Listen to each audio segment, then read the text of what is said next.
bien sûr, comme beaucoup de jeunes, quand je suis allée au collège, j'ai pris le bus. Il y avait un seul bus qui passait à 6h40 au bout de la route. Donc mes parents sont producteurs de lait bio, donc j'habite dans une ferme. Et j'étais une des premières jeunes sur la tournée. Donc on partait à 6h40 et le collège commençait à 8h30. Donc déjà on en avait pour 1 heure. C'est toujours le cas, hein, mes cousins c'est toujours comme ça qu'ils font. On avait 1h10 de bus tous les matins, 1h10 de bus tous les soirs, parce que quand on est au début de la tournée, on fait toute la tournée, et puis après on passe par la commune d'Argentré, on commence par notre petit bout, ensuite on prend la commune de Montvert, on prend les jeunes de Montvert, ensuite on va Argentré, les jeunes d'Argentré, puis ensuite on arrive aux places du Champ de Foire à Vitré, une grande place qui me dépose vers nos collèges respectifs. Donc j'étais une jeune qui avait des difficultés scolaires. À la fin de ma troisième, ça se passait pas très bien, j'avais pas des très bonnes notes. Et du coup, après ça, je suis partie en seconde, toujours à Vitré, et ça s'est très mal passé. Donc on m'a dit, il va falloir faire le bac général, c'est pas possible. Donc je suis partie en bac technologique, européenne-espagnole, au lycée à Rennes. Il n'y avait pas d'internat au lycée à Rennes par rapport aux options que j'avais choisies par rapport à ma scolarité. Donc j'ai fait un bac STMG européenne-espagnole. C'est un bac technologique, option marketing.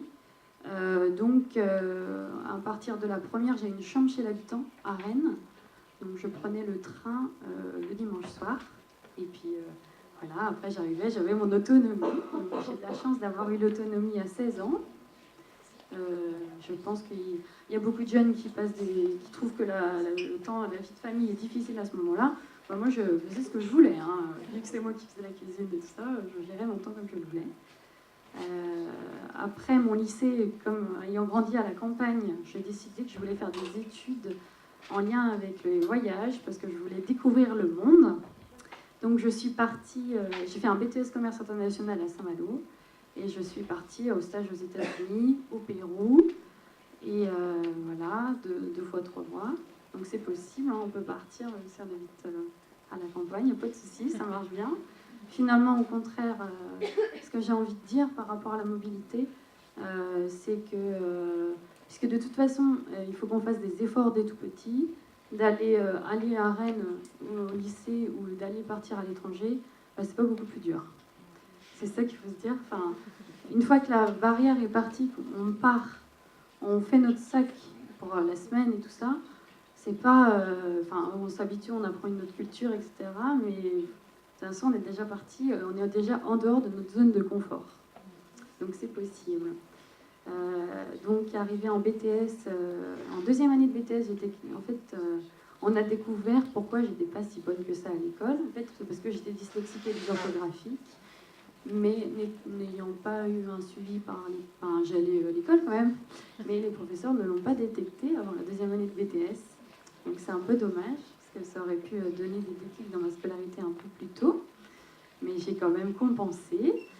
Et après ça, j'ai décidé de faire une double licence franco-anglaise de commerce international, où j'ai été acceptée, il y avait 20 places, donc c'était un peu une grande victoire pour moi. Et je suis partie en Angleterre 1 année.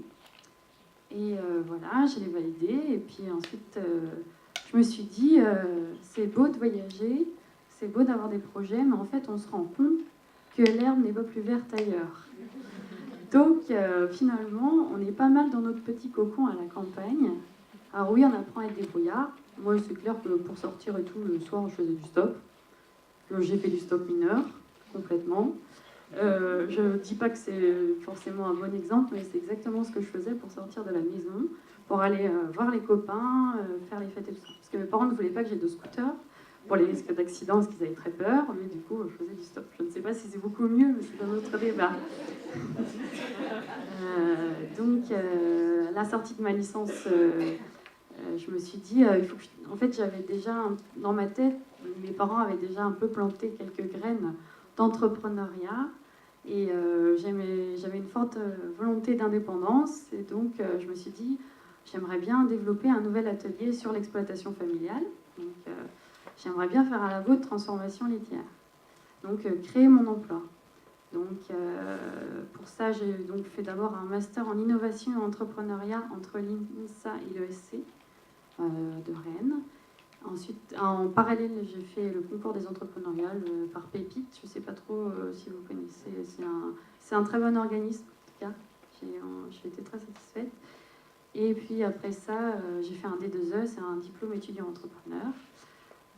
Puis, parce que j'ai une bonne liste de diplômes, j'ai été bloquée juridiquement parce que j'ai décidé de ne pas prendre le statut d'agricultrice, mais j'ai décidé de prendre le statut d'artisan pour m'installer sur la ferme, parce que je ne voulais pas être associée sur le GAEC existant, mais créer mon propre atelier. Donc il fallait un diplôme provenant de la maison d'artisanat, parce que c'est soit le statut agricole, soit le statut artisan.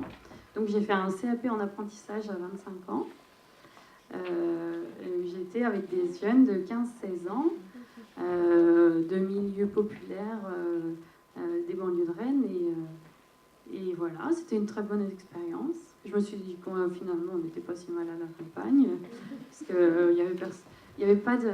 Comment dire, on n'a pas grandi avec une agressivité en nous, parce que les gens nous sont déjà stigmatisés. Moi, quand je dis que j'habite à Argentré-du-Plessis, enfin entre Argentré-du-Plessis et Montvert, les gens ils me disent bah, c'est où?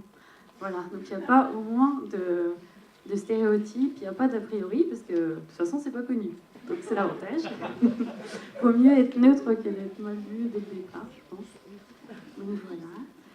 Et puis maintenant, à côté de ça,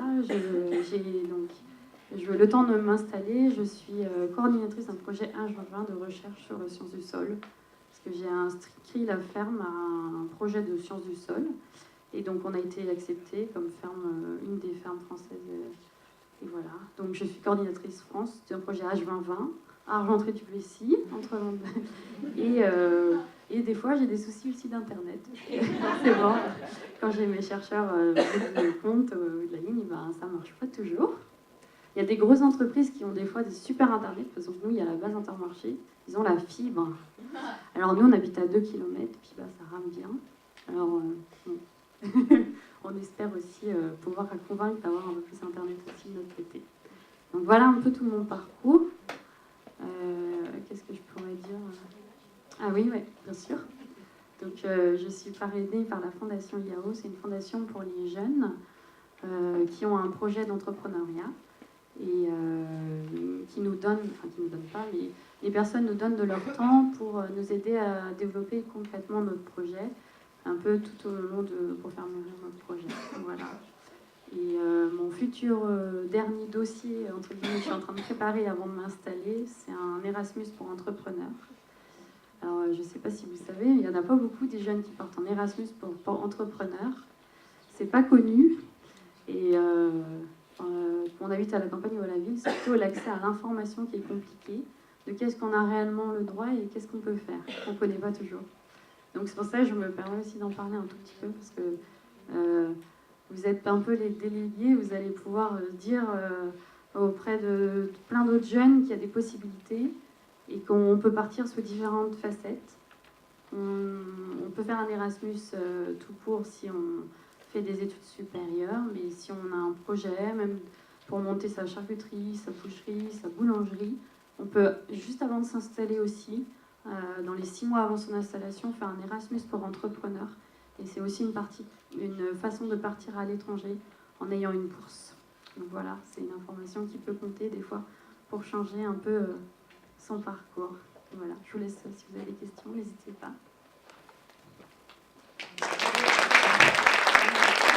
La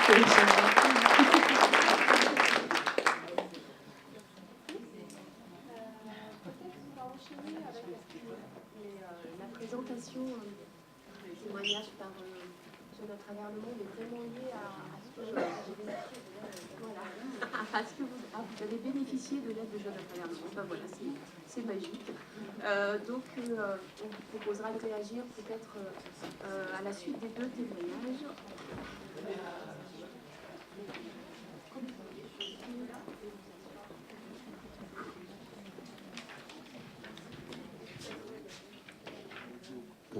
Merci. Bonjour à tous. Nous, on voulait vous proposer un témoignage un peu à trois voix parce que ça représente assez bien justement la dynamique, la démarche dans laquelle on travaille. Du coup, je suis Stéphane Valéjo, je suis coordinateur de l'association Jeunes à travers le monde, qui a une intervention au niveau régional sur la mobilité internationale des jeunes. Et donc on accompagne les projets de mobilité individuelle et en particulier dans tous les programmes Erasmus, SVE, etc., etc. Mais depuis 4-5 ans aussi, on a tout un plan d'activité sur l'accompagnement des jeunes en insertion, ou en tout cas des jeunes qui ne partiraient pas sans un accompagnement un petit peu spécifique, ou en tout cas sans des étapes préalables à un départ à l'étranger. Et du coup, depuis 4-5 ans, on travaille avec un ensemble d'acteurs à mettre en place ce qu'on appelle des parcours de mobilité, des parcours pas à pas, avec des mobilités progressives et un accompagnement dégressif pour essayer d'augmenter l'autonomie des jeunes sur ces mobilités-là. Et du coup, on travaille avec tout un réseau. Alors, il y a tout le réseau IJ, représenté par le PIGE. Là, on va illustrer avec le PIGE de Bain-de-Bretagne sur la dynamique qu'on a sur ce territoire-là. Donc, tout le réseau IJ qu'il y a sur le territoire breton, avec tout le réseau des missions locales aussi. Donc là, pareil, on a Brendan qui est là, qui est conseiller mission locale à Rennes, où on a aussi un accompagnement avec ses partenaires. Il faut savoir qu'on a réussi à mettre en place, dans chaque mission locale de Bretagne, il y a 17 missions locales en Bretagne, on a réussi à travailler là à la mise en place de 17 référents mobilité internationale, donc un référent mobilité dans chaque mission locale, pour justement avoir une personne aussi relais pour l'information des jeunes. On travaille aussi avec des acteurs de l'animation jeunesse, ou de l'information jeunesse, mais de l'animation aussi jeunesse, où on accompagne aussi des groupes, en tout cas on informe les espaces jeunes, etc. sur les mobilités. Et on travaille aussi avec toute l'éducation spécialisée, donc avec dans le département d'Ille-et-Vilaine, la PAS par exemple, ou le Relais sur Rennes, pour les informer, pour qu'ils puissent accompagner et prescrire des jeunes sur les dispositifs. Pourquoi on travaille comme ça sur les parcours de mobilité? C'est que pour bien accompagner la notion de parcours, c'est aussi d'avoir une complémentarité en termes de compétences. Nous, à Jeunes à travers le monde, on a entre guillemets l'expertise de la mobilité, mais il y a toutes les étapes préalables justement où il faut déconstruire, il faut accompagner les jeunes sur des problématiques d'insertion socio-professionnelle ou sur des problématiques de santé, de logement et tout ça. Et ce qui est chouette justement dans la mobilité, c'est qu'on va aller toucher justement tous ces enjeux de la jeunesse, que ce soit en milieu rural ou en milieu urbain, autour du transport, autour du logement, autour de la santé, autour de l'indépendance aussi vis-à-vis de sa famille, etc., etc. La mobilité internationale, la richesse qu'elle a, c'est de toucher justement à toutes ces dimensions, et que nous, forcément, à Jeunes à travers le monde, on n'est pas formés pour ça, quoi. On n'est pas des travailleurs sociaux, on n'est pas, voilà. Et donc, on travaille justement avec ces partenaires-là. Le but des parcours, en fait, comment on les a construits, les parcours de mobilité, c'est vraiment d'avoir une démarche pas à pas, d'avoir des mobilités très courtes au début, de proposer des mobilités très courtes. On travaille avec le Beach de Saint-Malo en particulier. C'est grâce à eux qu'on a créé cette possibilité-là. La plus petite mobilité qu'on a, c'est de partir un jour à Jersey. Déjà, juste un jour à Jersey, donc une île à 1 heure de bateau de Saint-Malo. Voilà, on prend le bus ou on prend le train pour aller à Saint-Malo déjà quand on est de Rennes ou quand on est de Redon. On prend le bateau après, on arrive, on passe la douane, il faut montrer ses papiers. On arrive, il parle anglais, il roule à l'envers. C'est pas l'euro, c'est les livres. Bon voilà, tous les repères en fait, ils sont voilà. Donc les jeunes, c'est partir un jour. Bah oui, c'est facile de partir un jour, je pars un jour et tout. Mais très vite, ils se confrontent en fait à tout le choc culturel, ou en tout cas qu'ils peuvent avoir sur juste une journée. Et pour sécuriser ça, on le fait en collectif. Ils partent jamais seuls, ils partent en collectif. On est souvent 5, 10. Et en plus, on accompagne. Il y a des professionnels qui partent avec eux pour accompagner ces mobilités-là. Et donc, on crée tout le cadre sécurisant pour que cette première mobilité, ce premier pas-là, soit une réussite et donne envie d'aller plus loin. Après, on passe sur des mobilités un petit peu plus longues. On propose des mobilités de 1 semaine, 15 jours, 1 mois. Et on appelle ça des mobilités découvertes. C'est plutôt des mobilités découvertes de métiers. On fixe une thématique.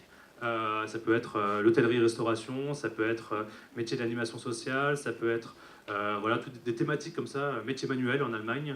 On a une thématique, on a un pays, et l'idée c'est de partir en petit groupe, 10 personnes, 8 personnes, 5 jeunes, ils partent ensemble pendant 1 mois, pendant 15 jours, ils sont logés ensemble, mais par contre là ils sont chacun sur un lieu de stage différent. Et donc ils sont stagiaires de la formation professionnelle, ils sont en stage professionnel, donc ils peuvent valoriser ça au retour. Mais il y a un cadre sécurisant, il y a un logement qui est assuré, il y a des structures de stage qui sont trouvées par l'association, il y a un partenaire sur place qui fait le lien aussi au niveau de la langue, il y a un accompagnement linguistique, etc., etc. Mais il y a un peu plus d'autonomie parce que chaque jour, ils sont tout seuls dans leur lieu de stage, ou à 2. Et le soir, il y a un peu un débriefing émotionnel, tout ça, parce qu'on est sur place, on peut accompagner ça aussi. Et le but après, c'est qu'ils passent à la 3e étape, donc une des étapes que tu as vécues, de partir seul, en individuel, 4 mois, 1 an, 6 mois, en volontariat, en stage professionnel ou en VIE, voilà, tous les dispositifs qui existent, qui sont plutôt accessibles, mais qui sont accessibles justement quand on a déjà l'accompagnement familial ou social ou économique, tout ça autour, pour pouvoir partir directement sur une mobilité longue, parce qu'on a déjà déconstruit certains freins et tout ça. Et donc nous, voilà, toutes les étapes qu'on a dans le parcours avant, justement, c'est d'accompagner ça. Par des étapes de mobilité, mais aussi par des étapes d'accompagnement sur place, avec des séminaires de préparation au départ, avec des rencontres de jeunes qui sont sur le retour, toutes ces étapes-là, justement, qui permettent de déconstruire un peu les représentations et les freins. Et ce qu'on se rend compte, c'est ce que tu disais, en fait, tu l'as très bien illustré, mais que de partir pour aller en études à Rennes ou pour partir en Espagne ou au Portugal sur une mobilité, bah, c'est la même démarche, en fait. C'est changer de repère, changer de code, et du coup, les freins à la mobilité locale sont souvent déconstruits aussi par le travail qu'on fait sur la mobilité internationale. Et du coup, c'est un des outils qu'on utilise. À JTM, on défend ça comme ça, c'est que c'est un outil, la mobilité internationale, c'est un outil d'émancipation et d'insertion socio-professionnelle.